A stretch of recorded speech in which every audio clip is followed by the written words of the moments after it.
Brian played a style of football I couldn't play. He didn't care about his body. Third set, over the middle.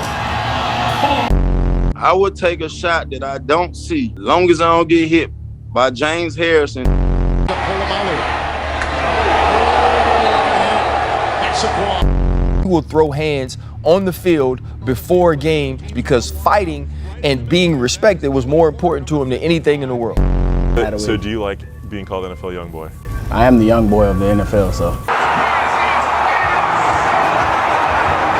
The Steelers aren't just known for championships, they're known for chaos. Some of the most feared, crash out, and flat out reckless players in NFL history have called Pittsburgh home. They currently have two on the same side of the ball, playing the same position, and if you know, you know. And if you don't, just check out these two vids right here and they'll tell you everything you need to know about how they get down. But today, we're going to just look at 8 players that were complete crash outs during their playing days. And trust, this list could be way longer, and if you won't, we'll do a part 2. But we're starting with the original Madman, Jack Lambert. Man, just saying that name in Pittsburgh is like unlocking a whole era. Old heads perk up and start grinning like they just heard a banger track from '76. And anybody who ever had to line up across from him, God bless them. Lambert was different. 6'4", all muscle and rage, rocking that toothless look like it was part of the uniform. They ain't call him Dracula in cleats for nothing. Bro looked like he crawled out of the locker room just ready to wreak havoc. On the field, Jack was straight ferocious. He played smack in the middle of the steel curtain defense. That was Pittsburgh football in the 70s. Grit, no nonsense, built for back alleys and cold Sundays. Jack played every snap like it was a street fight. Lay hits, cheap shots, sometimes even a little extra in the pile. I mean, look at this flick right here. It looked like he about to swing on a Dallas player. Opponents swore he was a psycho on the field. Umpire that maybe the league should put dresses on all of them if they're going to protect him so much. Do you think there should be any rules changes for the safety of the quarterback? Well, it might be a good idea to put dresses on all of them. That might help a little bit. Bro would have been canceled so quick in this new era, but hell, he just didn't give a damn. This dude collected fines and penalties like they were badges of honor. A late hit there, a personal foul here. Jack walked that fine line between dirty and just damn tough. He'd hit you clean within the rules and sometimes a split second after the whistle for good measure. Opposing coaches and refs hated it, but his teammates, they loved the madness. One opponent said playing against Jack was like having a crazy man on the loose. You didn't know what he'd do, only that it was going to hurt. But here's a twist. Off the field, he was quiet, chill, almost reserved, but he flipped that switch on Sundays, and it was full war mode. He wasn't just playing linebacker. He was a true Pittsburgh soul. Blue collar, tough as steel, no flash, all substance. 4 rings, Hall of Fame, Defensive Player of the Year, all earned, all sweat. That became the face of the Steelers defense, and still is. Jack Lambert was the blueprint. But see, once the 80s rolled around and the NFL started to change, Pittsburgh didn't fold. They reloaded. That same steel-hearted spirit just put on a new face. And that face, it was Greg Lloyd. And bro, he wasn't there to make friends. I found out while doing my research on Greg that if you were a wideout running a slant in the 90s, hearing that name alone would have had you thinking twice. He was the Steelers enforcer, and I mean that in the most literal, bone-rattling possible way. This dude was a heat-seeking missile in the black and gold, and once he locked in on you, game over. Where Jack was the OG with a busted grill and blood in his mouth, Lloyd came through like the next gen with a chip on both shoulders. He had that I'm not just carrying the torch, I'm swinging it like a weapon vibe. He used to wear a shirt around that said, I wasn't hired for my disposition, in big bold letters, a warning and a promise all in one. And let me tell you, his demeanor matched that shirt. That man didn't come to smile for the cameras or make friends on the field. He came to hit you in the mouth. His style was all explosive speed and raw power. He'd come off the edge growling. You would blink and 95 was already in the backfield. Quarterbacks had nightmares of this dude. He once said openly he was trying to knock them out of the game, and he meant it. In one game, he basically promised to knock out Dan Marino until tomorrow, and guess what? Marino didn't finish that game. In press conferences, I'm going to knock Dan Marino out of the game. And then what does he do? He goes out and knocks Dan Marino out of the game. Greg had that kind of effect. He was the kind of guy that would blow up a fullback, trash talk you while you were picking up your helmet, and then do it again the next play. Fast, strong, and relentless. And the wildest part, sometimes the smoke spilled over to his own squad. There's a story where he headbutted one of his teammates in practice. Dude had on a helmet, but Greg didn't. And he split his own forehead open and needed stitches, but he didn't blink, just kept it pushing. And that's the level of chaos we're talking about. He didn't even spare coaches. If you weren't on his level intensity-wise, you might catch a cuss out mid-game. He once flat out Crashout said, if cussing out a coach is what it takes to win, then to hell if you think it's a problem with it. Say what you want, but the man had conviction, and his teammates felt that fire. When Greg was roaming, receivers avoided the middle like it was cursed. He will lower his shoulder and have you coughing up the ball and your lunch. Stand over you after the hit like, yeah, I'm still here and I'm not done. He once told Hall of Famer Thurman Thomas, I'm your babysitter today. Basically saying, you ain't going nowhere without me being in your hip pocket all game. Greg wasn't out there to play patty cake. He wanted to break you mentally, physically, spiritually if he had the time. One of his realest quotes, I'm trying to hurt you and make you quit. And that's just not football talk. That's psychological warfare. Greg was a small school kid, late round pick, and he played every down like he was fighting off being underestimated. But 5 Pro Bowls and 3 All-Pro selections later, he left his mark, no doubt. Greg Lloyd made sure you remember what it meant to wear the black and gold. He said it best, we're supposed to be the intimidators, and trust, 95 lived that mantra like it was scripture. But the next guy, he didn't need to growl or wild out to strike fear. Nah, he just smiled at you and then knock you into next week. The Steelers were so crazy that they even had receivers that defenses were scared of. Now here's where things get flipped. A wide receiver was out there making defenders check their life choices. Normally it's DBs and linebackers trying to take somebody's head off. But Hines Ward, man, he made a career out of hitting back, and not just soft blocks. I'm talking crack your jaw, change the rule book kind of hits. That's why they called him the smiling assassin. Dude will light you up and help you off the turf with a big old grin like, you good bro? After he just made you rearrange your whole helmet. Hines came into the league in the late 90s and held it down throughout the 2000s. But his soul was pure 1970 Steeler. Grit, tough, no flash, just fire. He didn't have elite speed or size, but he damn sure had heart and played every down like it would be his last and made sure you felt it too. And listen, defenders learned quick. When 86 was on the field, you better keep your head on a swivel. Ask Bengals fans, they still flinch when they hear his name. In 2008, Hines hit Keith Rivers so clean and hard, it broke dude's jaw. And the craziest part, there was no flag or fine. That was football back then. Take again to Morel Moore. He got right by the oncoming rush. But that hit was so wild, the NFL had to change the rule the next year. They straight up outlawed it and called it the Hines Ward rule, which prohibits using the head, shoulder, or forearm to make contact with opponent's head or neck while performing a blindside block, also known as a crackback block. This crackback block that you're not allowed to do, that you made it illegal? How do you feel about that? Don't get mad at me or the guys that are doing it. Get mad at your coaches for telling you not to be aware of this guy, what he does. Just imagine being so cold they had to rewrite the playbook just to contain you. But did that stop Hines? Not a chance. But what really messed with folks was that smile, that constant can't read me grin after he laid you out. It got under defenders' skin. Some called him dirty. Jets DB Antonio Cromartie and some of his teammates were out here doing press conferences calling Hines a dirty player and warning him not to pull that crackback block stuff in the 2011 AFC Championship. When the receiver got DB shook in the media, you knew he was in their heads rent free. And Hines, he didn't say a word back. He kept catching passes, cracking helmets, and helping dudes off the ground like he wasn't the reason their soul was floating above the turf. That's what made him special. His trash talk was psychological warfare. He'd earhole a guy and then be like, you alright man? While grinning. Players said it was annoying, but for Hines, it was genius. He didn't just catch touchdowns, he cleared lanes for the run game too. While other receivers were stepping out of bounds to avoid contact, Hines was out there throwing blocks like he got a bonus for every linebacker he blindsided. He took pride in it. He wanted that smoke. Super Bowl MVP, Pro Bowls, franchise records, all that's cool, but the smiling assassin showed that you could play the game with a smile on your face and still be the baddest man on the field. That's why in Pittsburgh his legacy looms large, forever grinning, forever knocking you on your ass. But let's go back to the other side of the ball, to the man with the head full of curls. You know who it is, number 43.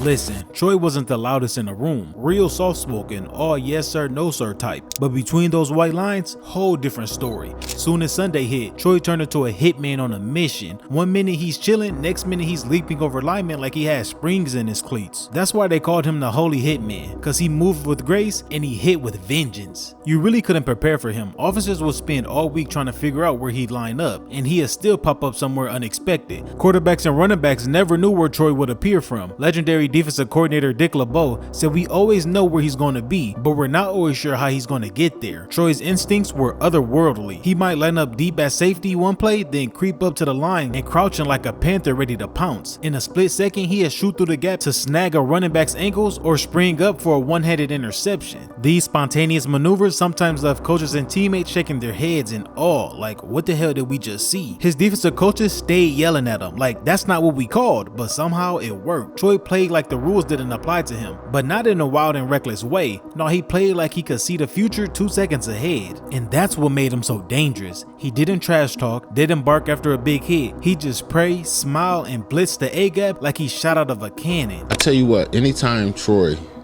got a little, what we call, out of his character, it fired everybody up so much. You know, you can hear Troy's voice. It's like this soft, high-pitched hollering.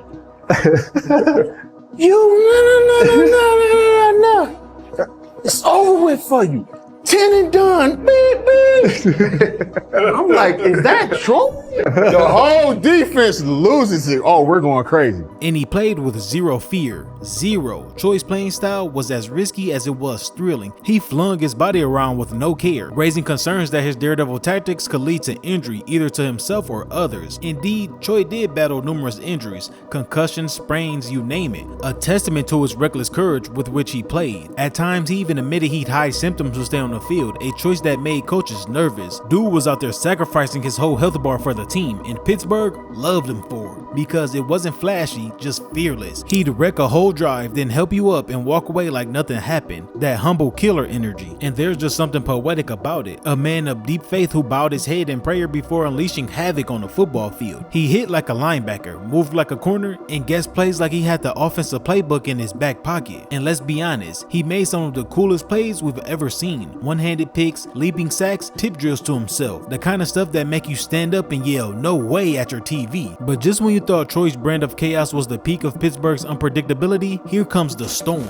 Joey Porter was the loud enforcer, a trash-talking spark plug who wore his emotions on his sleeve. Joey PZ Porter was the one banging on your front door, shirt off, daring you to come outside. Every team needs that one wild card, and JP was that one. Pre-game, he wasn't stretching or meditating. He was pacing midfield like a pit bull off the leash, jersey tucked up in his shoulder pads, barking across the line like, "Y'all sure y'all want to do this today?" That's how Joey moved, loud and energized. He made headlines with his mouth as often as his play. This is the guy who during warm-ups in Cleveland got into a heated argument with the Browns running back William Green that exploded into an outright fist fight before kickoff. The two started exchanging words, then Joey does some downright disrespectful shit. He spat on William, then they started rumbling. When the two teams were out warming up, right in the middle there, that is Joey Porter, number 55, William Green, number 31, the running back for the Browns. On what happened, you can see William Green is bleeding.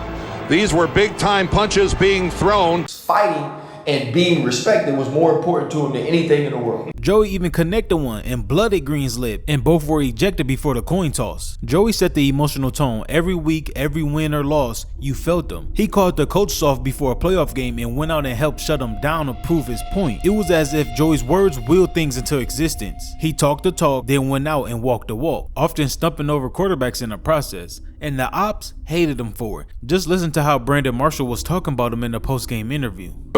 He's one of those guys that, you know, no matter how big he is, he still can get knocked on his butt, and he's soft. He's soft at heart. In nightclubs, dancing with his shirt off like a girl, or in the playground getting beat up back in California. So, and his nickname is Peasy. I don't know what Peasy is. And you know what else? He also had real smoke with Ray Lewis. In 2003, Joey was out for a couple of games because he was shot. And still, while sitting on the sidelines, he was yelling across the field at Ray Lewis like he was ready to scrap. Then the story goes, he tried to run up on a Ravens bus after the game. They say he banged on the bus door challenging Ray to come out until officials intervened. In the eyes of Steeler Nation, that only grew his hero status. Who else would be crazy enough to literally challenge the entire Ravens squad while recovering from a shot wound? He was wild, yeah, but it was never aimless. His chaos had a cause. He delivered energizing hits that could shift the game's momentum and was the emotional leader of the 2005 Super Bowl champion defense. One minute he's trash talking the offensive lineman, the next he'd level a ball carrier and roar at the crowd, arms pumping. His teammates fed off that intensity and the city loved it. Joey's second act with the Steelers came as an assistant coach, but even wearing a polo shirt on the sidelines,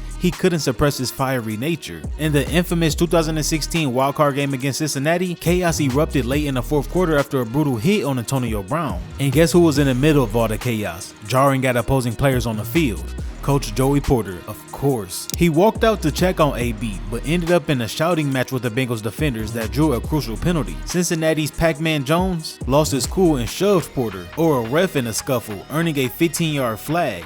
Those yards set up for the Steelers' game-winning field goal, scratching victory from the jaws of defeat. And Pittsburgh fans later dubbed Joey the MVP of the game for basically baiting the Bengals into self-destruction. Peasy was never going to be the guy who sat quietly and let the game come to him.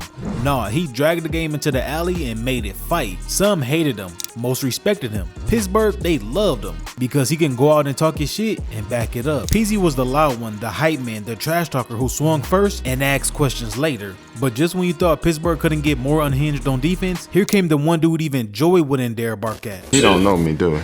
Huh? You don't know me, do you? I never went to a combine. You didn't go to the combine. How about the draft? I never got drafted. If Troy was the soul and Joey was the rah-rah guy, then James Debo Harrison, he was the muscle, the problem, the one-man demolition crew and cleats. Straight up, if NFL quarterbacks had nightmares, 92 was the shadow chasing them down in slow motion. He wasn't about the noise. He didn't do cute sound bites or crazy celebrations. James just pulled up, hit everything that moved, and left a pile of regret behind him. Built like a fridge with legs, 6 foot 240 pounds, Debo looked like somebody forged him out of steel scraps. The nickname wasn't just a reference to Friday, it was a warning. Ask around the Steelers locker room, nobody wanted smoke with Harrison. Debo. Who? Debo. This dude went undrafted, got cut 4 times, and still bullied his way into becoming the 2008 Defensive Player of the Year. And he did it by hitting people really hard. Debo's hits were so ferocious, they changed the league, literally. Back in 2010 against Cleveland, James managed to knock out 2 Browns players out cold in the same afternoon, in the same quarter, just minutes apart. First, he drilled wide receiver Joshua Cribbs on a running play, leaving Cribbs laid out on the turf. And about 7 minutes later, Harrison delivered an even more brutal blow to another receiver that gave him a concussion. Debo hit him, God forgive me because I was wrong now looking back at it. He shut his lights off first, but not his body. So his body was still going through the motions. So he just fell to his knees. They'll pitch up Polamalu. The hits were so vicious that highlight reels ran him on loop, and the NFL, they panicked and fined him $75,000. And leave it to Debo, he said if he would have known he would have got them fines, he would have given so much more on them hits. If I had knew they were going to fine me $75,000, dude, I would have did everything I could to try and make that the most grotesque hit that the NFL had ever seen, because I only gave him 30 to 40%. And after that, James had a message for Roger Goodell. Like I said, I don't want to hurt nobody. I don't want to step on nobody's foot or hurt their toe. I don't want to have no dirt or none of this rubber on this field flying to their eye, make their eye hurt. I just want to tackle them softly on the ground. And just speaking of the commissioner, James really hated that man, calling him a crooked devil and a puppet. Even said he wouldn't pee on him if the man was on fire. A conduct detrimental, it leans to the hands of that crook. Roger Goodell.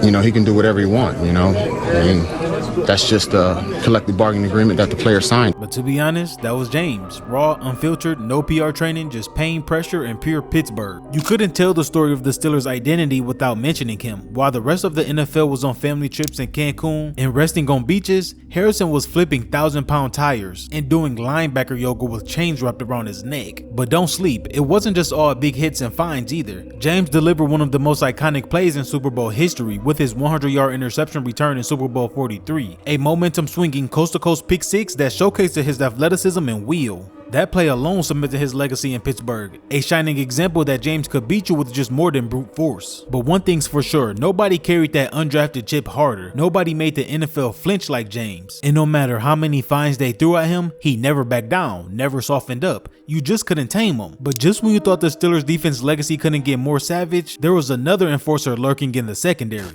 Have you ever watched a wideout come across the middle and just knows he's about to pay rent for it? That was Ryan Clark's whole vibe. Man wasn't just a safety, he was a missile with a degree in anatomy, surgical with timing, deadly with intent. From 06 to 2013, RC roamed Heinz Field like a man on a mission. And that mission was simple, separate man from ball, and maybe from his senses too, which earned him the name the Surgical Assassin. Ryan played a style of football I couldn't play.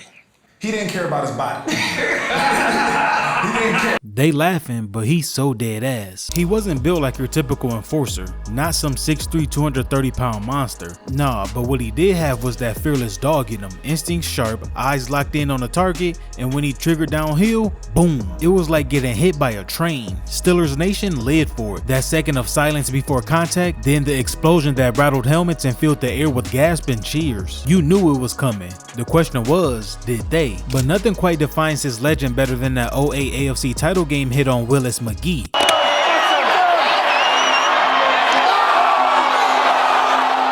Late fourth quarter, game on the line, Ravens driving, here comes Ryan like a heat-seeking missile. McGee turns upfield and then blackout. The collision was so violent the stadium literally froze. Both players laid out and the whole city holding its breath. Ryan eventually staggered to his feet. McGee got stretchered off. And just like that, the Ravens Super Bowl dreams got laid out cold. That was the knockout punch in the game. In today's NFL, boy, that man would have probably been suspended and smacked with a hefty fine. But back then, that hit sent the Steelers to the Super Bowl. But RC wasn't just about physicality. He was loud, smart, and unfiltered, the mouthpiece of the secondary. Troy Polamalu was the quiet before the storm. RC was the loud thunder. He was that teammate who got the locker room hyped up, held dudes accountable, and wasn't afraid to check anybody, verbally or physically. And when reporters circled his locker for interviews, he let them know what it was straight up. Put this way, I've never been scared to hit. You know what I mean? Anything I guess that has been surprising to people since I've been in the NFL was that occasionally, I do make big hits, not being a very big person. But for all that toughness, Ryan Clark met a real opponent in 2007 that had nothing to do with the pads or cleats, his own body. After a game in Denver, he got real sick, like life-threatening sick. Turns out the high altitude triggered a sickle cell crisis that damn near killed him. Man had to get his spleen and gallbladder removed just to survive. He dropped 20 pounds and missed the rest of the season. That moment hit different. It reminded everybody that under the helmet was a husband, a father, and a man just trying to live. And here's the part that shows who Clark really was. He came back, kept playing, kept hitting, but Coach Tomlin made the call. No more games in Denver. Ever. Ryan understood. It ate him up, but he knew sometimes protecting the team means protecting yourself. By the time he left Pittsburgh in 2013, he had carved out a spot in the black and gold history books. No, he wasn't always the flashy face on magazine covers, but ask anybody in that locker room, he was that guy. Heart of the defense, vocal leader, playmaker, tone setter, and among fans, he became the kind of player who felt Pittsburgh to the core. Tough, straight shooting, Crashout type of guy. He might have brought the smoke, but he was still a soldier in the system, disciplined and loyal. But what happens when the most electric talent in the room decides that the rules don't apply to him? What happens when a star becomes bigger than a team and the spotlight turns into a stage much more than football? I'm sure y'all can just take a quick guess where I'm going with this one. When AB touched down in the Pittsburgh as a 6th-round pick out of Central Michigan, he wasn't supposed to be that guy. Just some 5'10" light frame with no big-time school pedigree. On paper, he was just a depth chart filler, but AB had other plans. It was like that man had a cheat code, quick feet, hands like glue, and a chip on his shoulder. He played like every catch was personal, like every DB was trying to take food off his plate. That hunger, Pittsburgh felt it. The city loves a come-up story, and Antonio gave them one to believe in. He wasn't just good, he was a highlight reel. Don't blink or you'll miss it type. By the mid-2010s, dude was the most dangerous receiver in the league. AB could route you up in his sleep, smooth off the line, then cut so violently. And when he got in the end zone, that's when the show started. Twerking, goalpost acrobatics, full-on dance routines. He brought art to celebration. Whether it was Christmas toe drags or game winners with defenders hanging on to him like backpacks, AB made magic out of mayhem. But then that magic started turning into madness. At first, it was the little things. A lash-out press conference here, a dance there. Then he drop-kicked the Browns punter in the face mid-return. Like, bro, what? AB stayed doing stuff nobody would even ever think of. I didn't think that was what would happen. If you gave me 100 guesses, that would not be one of them. I was looking for a juke move. That wild streak, at first it was just AB being AB, but over time that streak started spiraling. As his star power grew, so did his persona. A turning point came after a playoff victory against the Kansas City Chiefs in January 2017. The Steelers locker room was hype, celebrating a hard-fought win that put them in the AFC Championship. Coach Tomlin gathered the players to deliver a fiery post-game speech, an emotional talk meant only for the team's eyes and ears. Unbeknownst to Tomlin, AB had different ideas. Caught up in the excitement and his love for the spotlight, he pulled out his phone and started a Facebook live stream from the locker room. broadcasting the private team celebration to the world in real time. Thousands of fans watched live as Tomlin, not knowing he was being filmed, referred to the Patriots as assholes and urged his guys to keep a low profile on social media. The irony. The next day, that video was all over ESPN and every sports site. Tomlin was heated. As it starts to become routine, I'll start with the elephant in the room. I'd like to say that the language on the video is regrettable. Language by me and by others. Antonio issued an apology and was disciplined, but the damage was done. A seed of mistrust had been planted, and for the first time, the public saw that me-first side of Antonio. The Facebook video that got you in trouble. What the hell were you thinking? And that spotlight only grew brighter. Over the next year or two, the friction in Pittsburgh only grew. Antonio's on-field performance remained good. He was still torching defenses on Sundays, but behind the scenes, conflicts were bubbling up with Big Ben and Coach Tomlin. Antonio felt he wasn't being appreciated enough. He hinted that Ben would favor other receivers or blame him for interceptions that wasn't his fault. Tomlin, always a player's coach, tried to mediate, but the situation kept deteriorating. It all exploded in Week 17 of the 2018 season. The Steelers were in a must-win situation to keep playoff hopes alive. In the lead up to the week, AB reportedly blew up at practice, got into a heated argument with Big Ben, and even tossed a football at his quarterback in frustration. In retaliation or confusion, AB then ghosted the team. He skipped practices and team meetings for the rest of the week. Come game day, with everything on the line, Brown showed up in the stadium expecting to play, but Mike had seen enough and benched him, choosing principle and a locker room unity over the team's most talented player. Steelers Nation was baffled seeing their all-pro receivers standing on the sideline. In street clothes, the public fallout was swift and ugly.